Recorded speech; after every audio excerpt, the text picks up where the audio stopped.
And while playing ball as a left-handed pitcher, a line drive came back and hit me between the eyes. And eventually I lost my sight completely. The image of a blind person to me was only one image. And that was someone standing on a corner with a cup and a cane. And I said, I do not want to do that. I want to be successful. I wanted to do something in baseball. And Ed Lucas could not have been more successful, could not be more successful. He has done such amazing things, and I am so happy to have the man that I've known for about 30 years or more in studio, Ed Lucas, and Christopher Lucas, his son. Ed, an Emmy award-winning broadcaster with 60 years of professional sports coverage. His sports column is As I See It. He's also the co-author of a great new book, which is out today, and you could get it, and I urge you to do so. Seeing Home, the Ed Lucas story, with his son, Christopher Lucas, co-author. They're both here. Gentlemen, welcome to both of you. I remember you from the Art Rush Jr. days. I don't know how old you were when your dad brought you up to that show. We were all a lot younger then.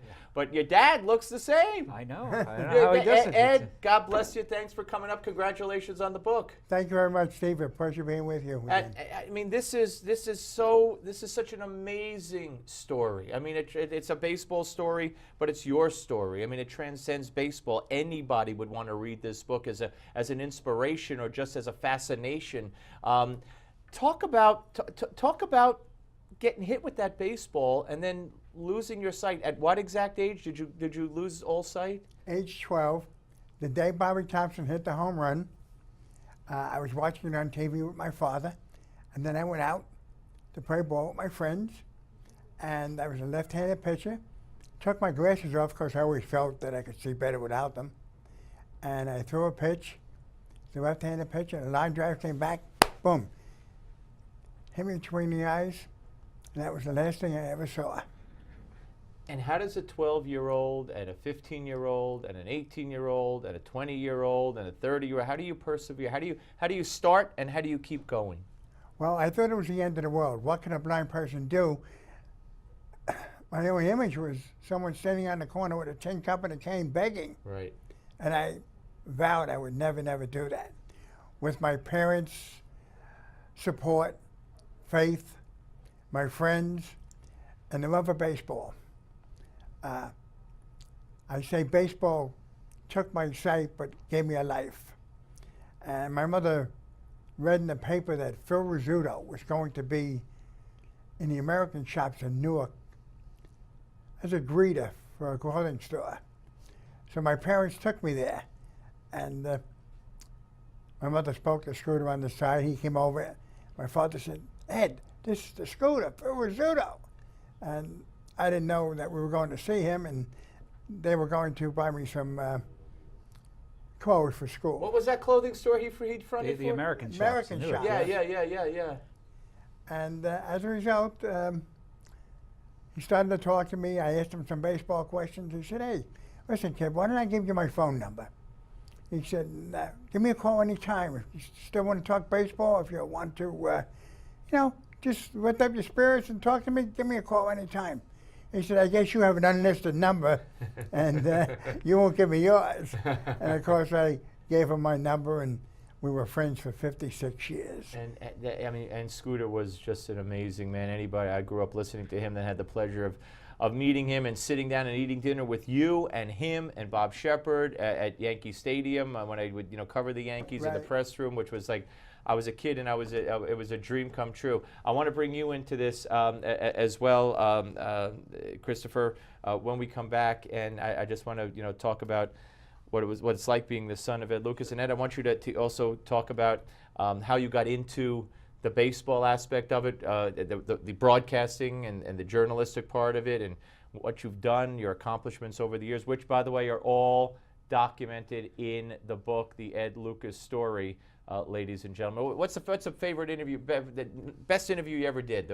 Your favorite interview? I know it's tough to pick. Well, I guess Willie Mays, because that was in the very beginning, and I figured he's an icon. He was a young kid, but still I met him the last day of the season, 1957, and he sat on the bench talking to me and didn't move, and a guy from the Associated Press was walking up and down the dugout. All right, so hold it right there. We'll come back. We'll come back with Ed Lucas and Christopher Lucas. More on the Steve Malzberg Show.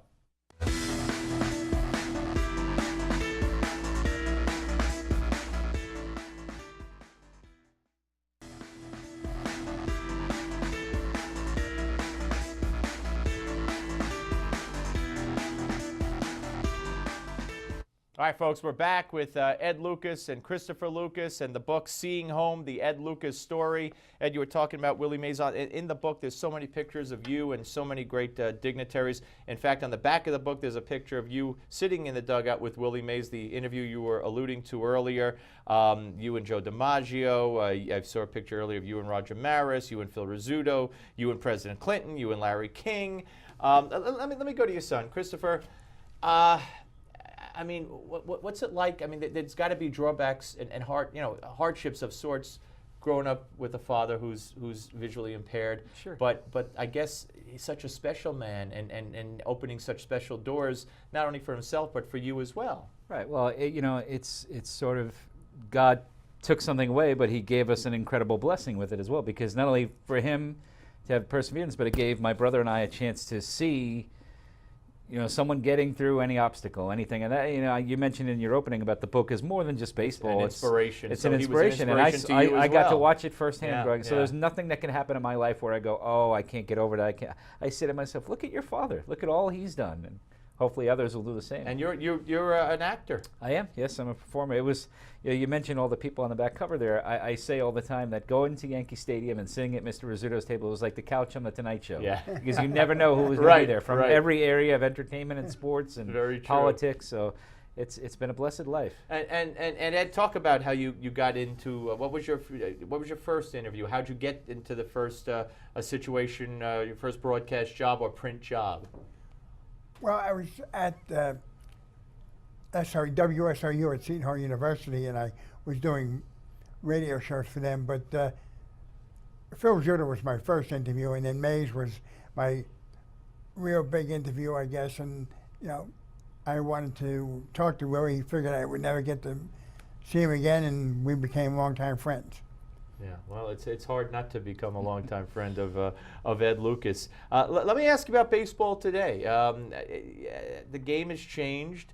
Now they talk about the clocks, the limits on the pitcher and taking time and the batter stepping out. And we're also hearing now maybe they'll outlaw the shift because there's not enough offense. I say leave the game alone. Amen. I agree with you.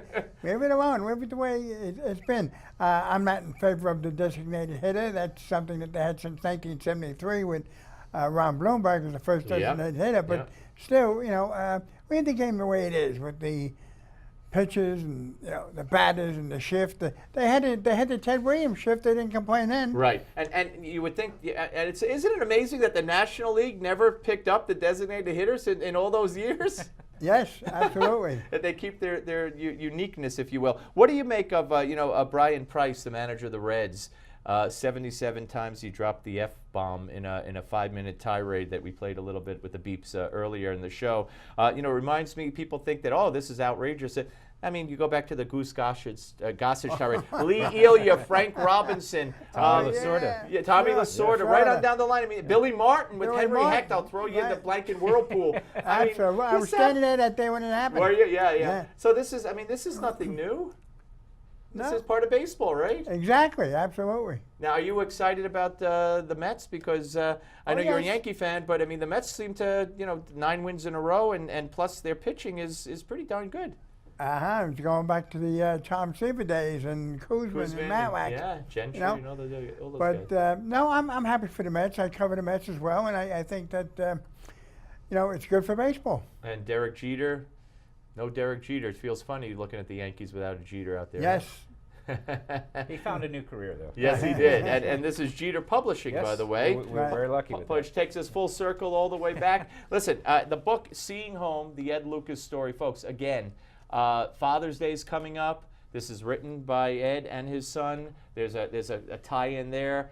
If you want to be inspired, if you want to read just a great story, a true story about a wonderful human being, what you see here is what you get. I've known him for 30 years. Get the book, Seeing Home. Ed, God bless you, sir. Thank you very much, Steve. And Thanks great for to having see me. you, Thanks for Christopher. having us Thank on. you very much.